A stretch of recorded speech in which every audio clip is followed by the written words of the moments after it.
September, but I wasn't sure whether to go back.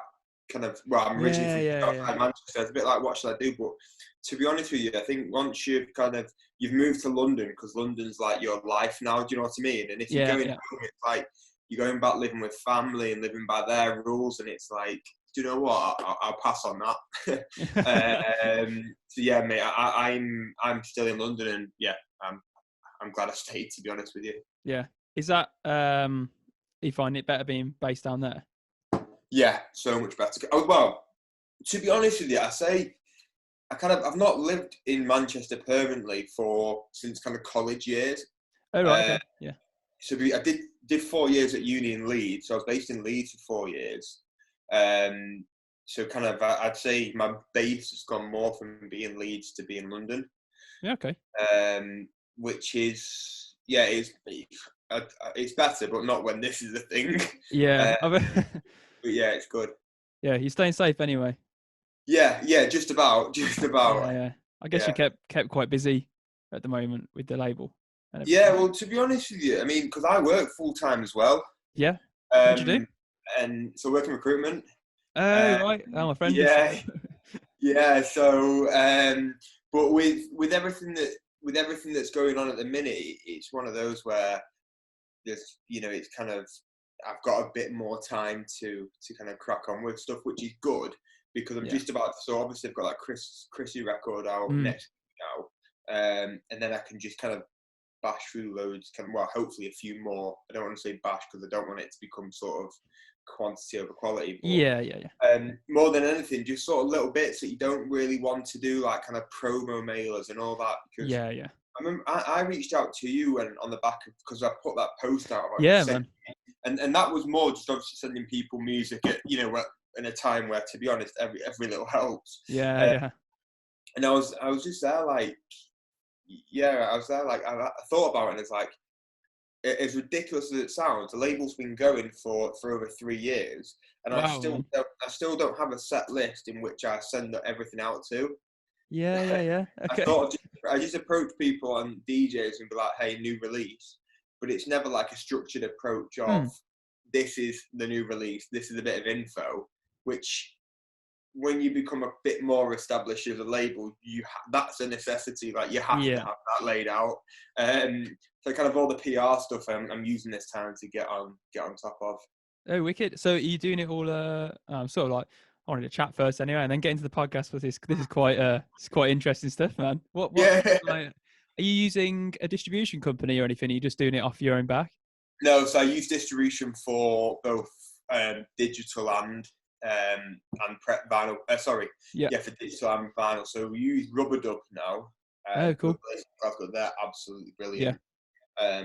Honestly, well, both are. And then you use Symphonic. Symphonic are actually based in Florida. Right, man. Yeah. So there's a guy, and again, I should know more than I do. But there's one of the guys who's sort of quite head up in Symphonic, used to be quite head up in Beatport. Okay. And it's amazing. I remember when we first started doing digital from not only Bandcamp, but moving it over to kind of Beatport, iTunes. Yeah. I thought that your digital sales would come through iTunes. Like still to this day, I don't really buy many tunes on Beatport. And I thought, but kind of it's amazing that Beatport is 100% the number one. Yeah. And so what I was saying is there's a guy in Symphonic who used to work, and he's really good at kind of getting it to come together. Yeah, that's some real experience when you're working with Beatport, because it's like almost like the face of digital downloads for DJs. I guess it's like the entry point into any of the other sites. I find a lot of the time, I first started using Beatport, then I head into like Juno and Bandcamp, and then you find everything else. Yeah, I mean, kind of obviously, since the label's been the get-go, I've always used Bandcamp's always my preference, because I just know how it works. I know how to find tunes. And then, obviously kind of, but Beatport now I think is just becoming, I mean, it's already a strong platform, but, and I think, again, it's just going from strength to strength. So it kind of is the new iTunes, isn't it, in a way? Yeah, exactly. Yeah. Exactly. Oh, man. Well, Yeah, I mean, let's get to know a bit Yeah, about yourself as well, yeah, because yeah. that's what we're here for as well. I like to kind of, it's interesting to know about your journey and then how that evolves Yeah, and sounds comes to the good. label. That So sounds good. so where did your sort of journey start into music? Can you? I know it's a big Um, question.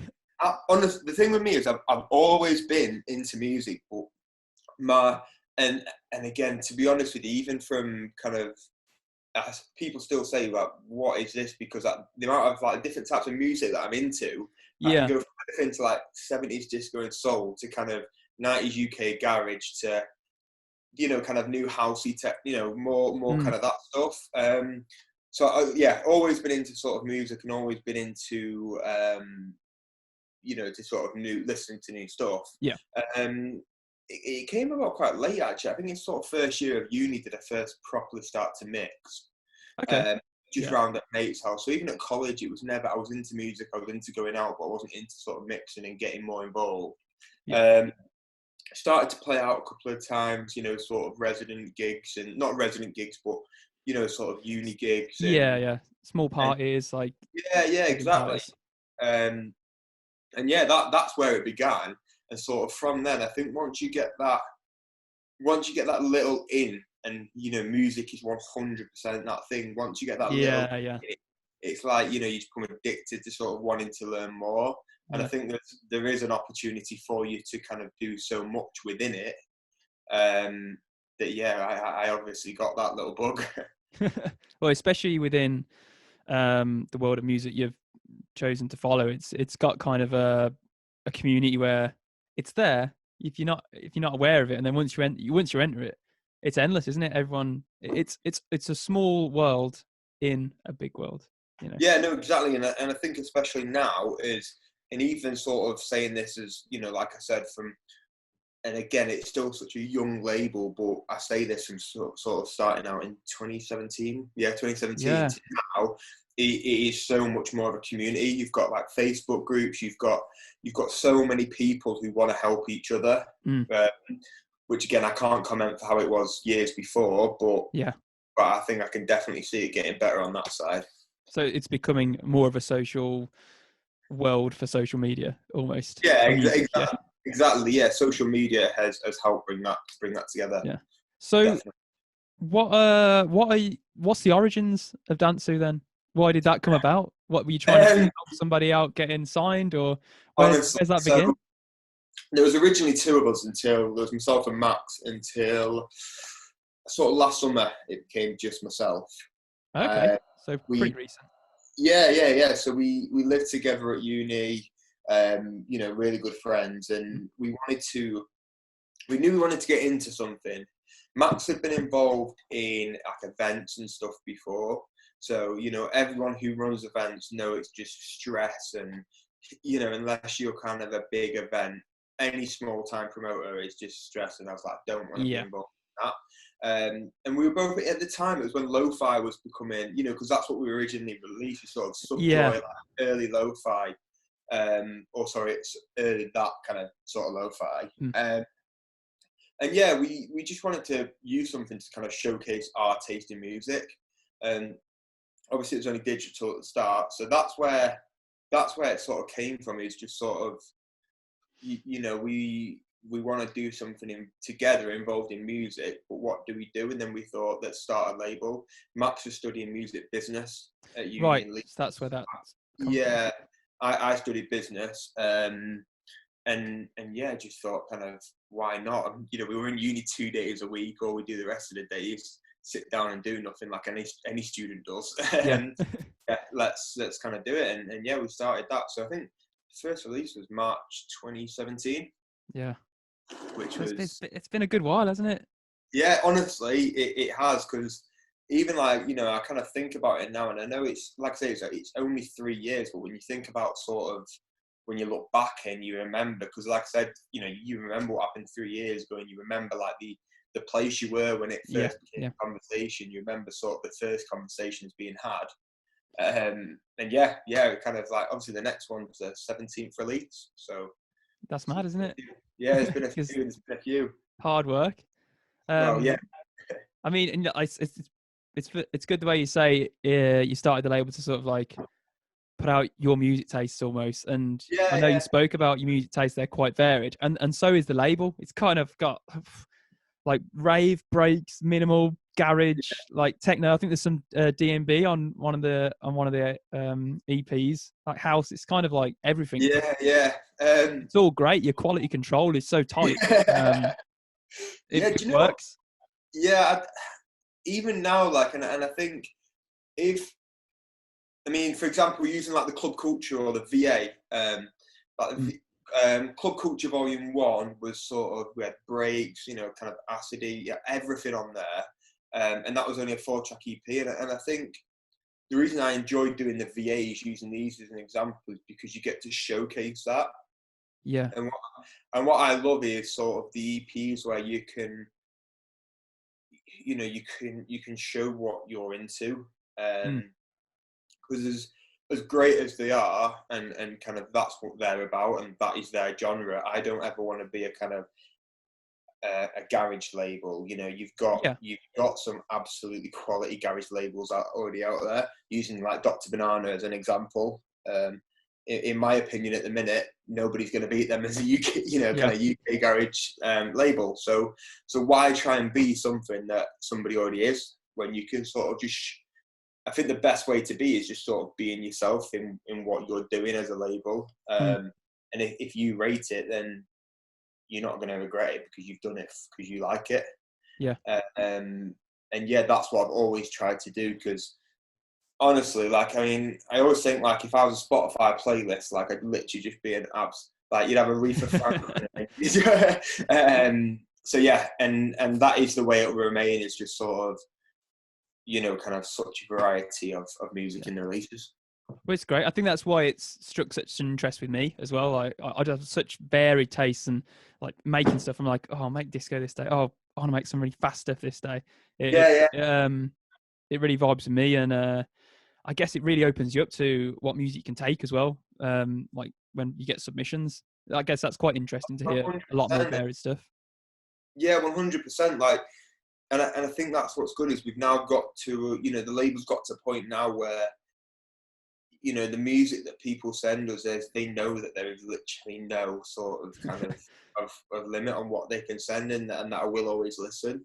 That's Uh, wicked as well, man. It's so refreshing because like yeah, yeah, not that other labels, like you said, like people are doing their thing and they're doing it well.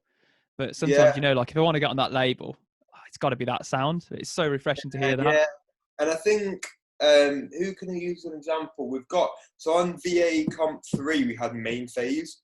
Mm. Now, Main Phase is doing, he's on the next club, so the next record after Chrissy is Club Culture Volume 3. Now, Wicked. he's done a track on that, which is, Main Phase is his new alias, and sort of, you know, this is kind of UKG stuff, whereas before we was a lot more sort of lo-fi, more kind of housey. Mm. And you know, kind of a few years ago, that's the sort of stuff we would have gone for, and now he's got this new alias, and we can release a track for him. And yeah, like I said, it's just sort of good that people know that there's no sort of limits on what they send. Yeah. Well, that's cool as well. You're giving artists that would usually do a certain genre another output as well. That's cool. Yeah, That's cool A&R, and that is. and to be fair, this sort of new alias he's got under Main Phase. I mean, he's done a couple of bits with Dim Sum Records, Nice. on Yeah. sort of their free comps. And yeah, I remember me and Zach in Planetary Criminal were kind of speaking about him when it first came up, and I got sent a few bits, and Zach's good friends with him, and we were like, this is top drawer stuff. So I think I think this new alias he's got, I think it'll definitely go places for him under the kind of UKG sound. Yeah. I always find when people just have new aliases anyway, they always take off so much quicker because the quality is usually better because they've got more experience and they know how to get their music out there. They've got that contact base as well. Yeah, definitely. And I think, you know, like you said there, is you're going to use your old contacts and the new contacts you're going to build. Yeah. And it also helps if you've built a relationship with these people from, you know, kind of the previous stuff you're making. Yeah, for sure. It's great to hear about more about Dance Series, because I came across the label for the X Coast Bailando EP, and I got that vinyl. I was like, "This is one of the best EPs I've had all year. It's so good." Um, Well, that one there is another example, because you've got Bailando, you've got The Real Still Alive, and then you've got sort of Big Miz on that remix, just completely switched Bailando up. And then you've also got Tommy Houlihan's, which is just a completely different tune as well. Like, if you think about the original and the remix, sorry, the two remixes, they sound like three different tunes of three different genres, which is exactly what, kind of what we wanted to achieve. I went back. I went back. So I'm going to listen to that again today. Yeah. And I went back and then I listened to the Big Miz remix. I was like, I think I'm going to start playing this one now, because I was playing the original before. I think I'm going to start playing this remix out now. I love it. Yeah. So that's again a testament to the varied sound of the label as well. Yeah, and I think, again, really appreciate that, and I think sort of that is the way I definitely want to, want to continue it. Is just sort of that varied sound. Actually, quick question about that EP, because that EP particularly got really good support, and a lot of your music gets great support. And I know you mentioned about PR earlier. Is the support directly linked to yourself sending stuff out? Was it DJs sending their music out? A bit of both. Sorry, in the what? Sorry? In like promo and getting support, but because you had some big support by some like really big DJs. I mean, being perfectly honest, like the support. I mean, kind of looking at the support. I mean, we've just had quite a good bit of support from Disclosure in the Boiler Room over the weekend. Yeah. Oh, I didn't see that. Yeah. Well, they've played Tom J Realise in the Boiler Room, and then last week or 2 weeks ago they included a Never Dull Turn You On, which is a bit like, I love that tune. It's like a kind of a disco re-edit, but like really nicely done. And to be honest with you, I don't know how they've okay. That's wicked. That means like the channels of selling music and are going around. Yeah, and same with Scream. Kind of on that VA Comp 2 again. He kind of, I went on my emails one day and just saw kind of Scream, his email paid for the, kind of paid for it, and I was like, no, that's not Scream. It's only that year in as a label. And then my mate sent me a tweet about a day later saying, have you seen Scream's tweet? And it was like, the Dansu Disc VA Comp 2 is a must buy. And I was like, this is quality. So yeah, I kind of emailed Scream afterwards just saying thank you. And yeah, he's such a nice guy. Just one thing on that is sort of in terms of these big DJs supporting new artists, new labels, he is, and again, I've only had sort of a few interactions with him, and he's a kind of a great example of someone who is really about supporting kind of new movement. Yeah. Well, he puts out a lot of great new artists on his own label as well, doesn't he? Especially like gets people to remix stuff like that. So you can tell how much of a supporter of the underground he is. Yeah, exactly. Which is good to see. So, I mean, one of the main things about Dansu is you put out vinyl releases, which is pretty wicked to do in this digital age. I know there's obviously a resurgence of vinyl. How do you find it? Do you know, it's amazing when you actually start to work with these artists, and at first I was very hesitant on moving over to vinyl because it's a big expense. Yeah, it's a big expense. Yeah. It is. It really is. And if you think about the first one, so our first one was the Keita Sano one. Yeah. And you do have that in the back of your mind, like, wow, this is, especially when I was at uni, I was thinking, Mom, no, it was, I think in this era of music that we're in is most big artists and most worthwhile tunes, they want to be on vinyl, which I think I completely understand. People are buying vinyl again. It's me one of them. Yeah, and I know exactly me. Like I'm like at the minute, kind of spending so much time at home. Discogs is just like my best mate. Like I don't need friends. but yeah, it's I think at the minute we're in a time where kind of people are buying vinyl. So yes, it's an upfront cost. Yes, it's. And again, different labels do it different way. Yeah.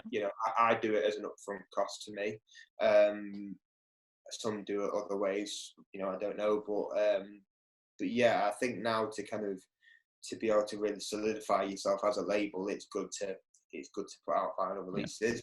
And I remember, I'm not going to say who, but I remember Max when he was out in Newcastle, when obviously when he was part of the label. I remember because he was playing out a bit as well, and I remember he met a DJ, and he was still quite big, and was really coming up at the time. He's like, "Oh, I run a label called Dance Studios," and he said, "Oh yeah, your stuff's really good. You just don't release on vinyl."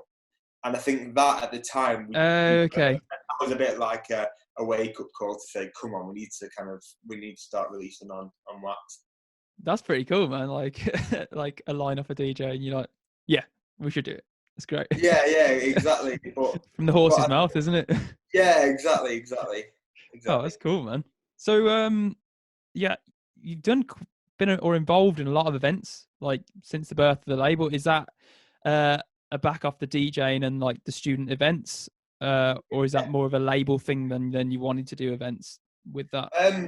If to be honest with you, played a few events, and then even sort of over the the last few years, kind of at uni, sort of played certain events where it was just through being perfectly honest. It wasn't because of the label. It was more just because we were students. We had mates, and that's what it's more about when you're at uni. It's not. I find at uni you play based on how many friends you've got, not based on who you are as a person or as a DJ or as a label. Yeah. I still see it now. I look back and I kind of look back at events of people that I still know, and there's so many DJs I know in Leeds who are really good, and I'm like, why are they not playing that event, and why is that person playing that event? Whereas now I'd like to think sort of when you come out of that, it's the events that I'm part of and the events that I'm sort of running. No, sorry, the events that I'm sort of being booked for are based on me as a sort of me running Dance Studios or me as sort of a guy who likes to play tunes, But yeah, we ran the what events have we done? So we've done a couple of districts in Leeds, which is sort of. Have you ever been up Leeds? Yeah, a few times. Yeah, I've done Leeds Fest a few times, which is pretty good one. Yeah, so all throughout uni and even now, our kind of district will remain sort of my favourite spot. Yeah. I just sort of think like the vibe you get in there is just like no other. On a sort of Friday, Saturday night. So yeah, done a few events there, and obviously did one in a Grow in Tottenham when I first moved to London, which was within an event. And yeah, kind of what I'll try and do in terms of running the events is I just sort of want them to feel right at the time. Like I said, I never wanted to get into events, because they are a stress. Yeah. But I've found so far with events that I've run is whilst the label's been active, is that at the time it's just sort of felt like we should do an event. I'll never force an event, definitely. Right. Well, that's cool as well. It means like label focused, like exactly, which is wicked. Yeah. I know obviously like things have taken a change at the moment, but hopefully you've got the Coventry one coming up in October. Is that? Well, it was meant to be 2-3 weeks ago. This, if I'm being obviously sort of kind of thank you, they've all been cancelled, and because obviously kind of there's more important things. Yeah. Sort of everyone being in clubs at the minute, but had a few really kind of good ones. So there was one in Manchester last Friday, which is being rescheduled. I was going to be playing back to back with Interplanetary Criminal. Wicked. That would have been like in I think they'd rented out like a warehouse space. It was like a 12-hour party. Oh man. There was that. I was playing in Leeds at a venue, Sheaf Street. And then there was another one which is meant to be in a few weeks. That was in Liverpool I was going to be playing that one with Sam Wickhiller. But again, these all came up at sort of, it looks like kind of events are going to be, me being involved in events will become hopefully a bit more regular occurrence, as long as I'm not running them. But but yeah, again, sort of until the time is right for everyone, sort of, events is out of the picture. Yeah, well, it raises the profile for yourself as well, even if you're not running it and you don't have that stress, do you? Obviously. Yeah, exactly. I remember. I can't remember. I think it was the Grow Tottenham event. It did really, really well, and it was a wicked part. But I just remember sort of kind of, losing my hair at the best of times. But I remember like the week before, I was like, I can't do this. I can't do it. I find it hard to enjoy the night, because if you're organising it, you just want to make sure everyone's all right and having a good time. You're like, I don't want to enjoy it. Until you see it full, you're like, what's going on? But, yeah. Oh, it's always a stress. Yeah. Oh, it'd be cool to talk about the new Chrissy EP coming up. I've got it on my Bandcamp basket to pre-order. And that's a flipping wicked EP, man. Yeah. It's Chrissy is honestly one of the nicest guys in music you will ever speak to. He's just so that, and again, you classing him as with what he's done sort of in America and all over, he comes over that kind of the big caliber of DJs now. Yeah. And honestly, he's so down to earth. I've wanted to get him for over a year. Oh, wow. And I've tried to get him for Club Culture, other bits, and luckily it just came at a time and he was like, yeah, let's do it. And what's good about him is it's sort of, I think when I took the label over on my own, it was sort of, as much as I love it because, I can literally do what sort of I want now rather than having to consult with somebody else. Is that literally me and Chrissy just worked on it together in terms of the right tracks and then the right remixes. Got you. We literally just sent each other kind of a list of artists that we'd quite like these. And Soundboy Killer and Denim Audio were both in the same list for both of us. Hey, so, cool. Yeah. Yeah. So that's when it's kind of a good idea. You have quite an organic approach to everything, it seems, which is really nice. Yeah, I try not to be too robotic and structured. I just want everything to, exactly. Kind of that's how I'll try and keep it. Yeah, that's cool, man. He comes across as well. Like, it seems like quite laid back and chilled out. Well, maybe. At times. I think there's so really like kind of someone I'm really, really good friends with, a girl called Liv Beck. She also helps me with the label in terms of, we use James Lacey to do all the vinyl artwork. Any animations or any GIFs or anything like that, she does. She works kind of, she's part of the label. So I say that I do it on my own. I run it on my own, but she's part of it because of everything that she does. And there's times where she probably feels like coming to my house and hitting me across the head. But yeah, I'll try and keep laid back until that point. That's cool though. You're getting people to do stuff that they're good at, and you're outsourcing the stuff you think other people should do. That's a great skill to have in its own. Yeah, exactly. And like I said, we've been friends for years, and sort of from both live in London now, from up north, and we just sort of know each other. I know her boundaries in terms of when I can piss her off until that sort of stuff, and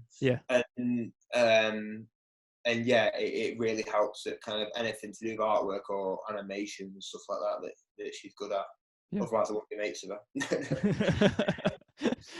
her. So where do you see the label heading in, say, a year's time?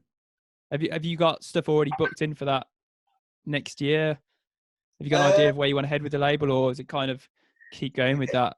Because I know some labels are quite structured in terms of they've got planned releases until the end of the year.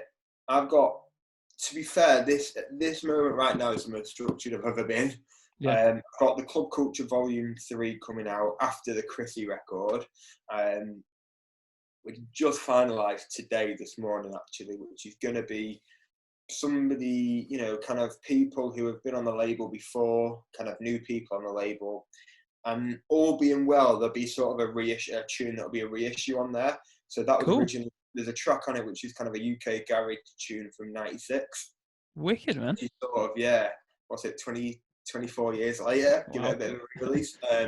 yeah, again, just trying new things. Like I've never kind of done a reissue before or anything like that, but just sort of I want to keep it fresh and kind of a bit different. Yeah. And then after that, I'm in talks with somebody at the minute about a kind of a full EP, which I'll be very, very happy if that happens. Yeah. Okay. Can't give anything away yet. Yeah. Again, understandable. I mean, is there any? What do you think the best piece of advice you would give to someone then, like to give to a new label or just a label that's just looking to the future? Just honestly, just enjoy it.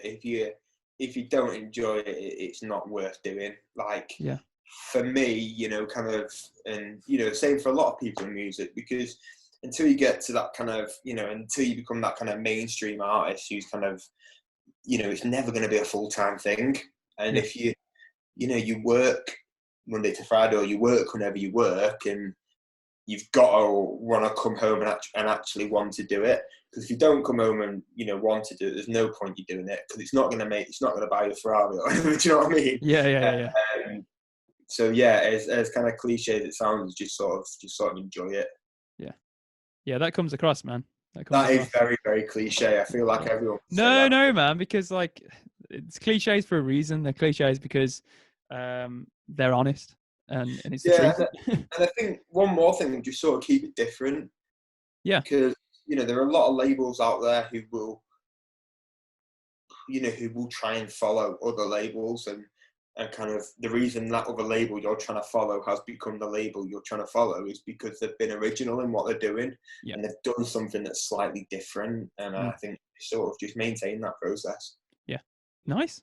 A couple of little ones to finish off then. What do you think the best music moment has been for you then over the past year?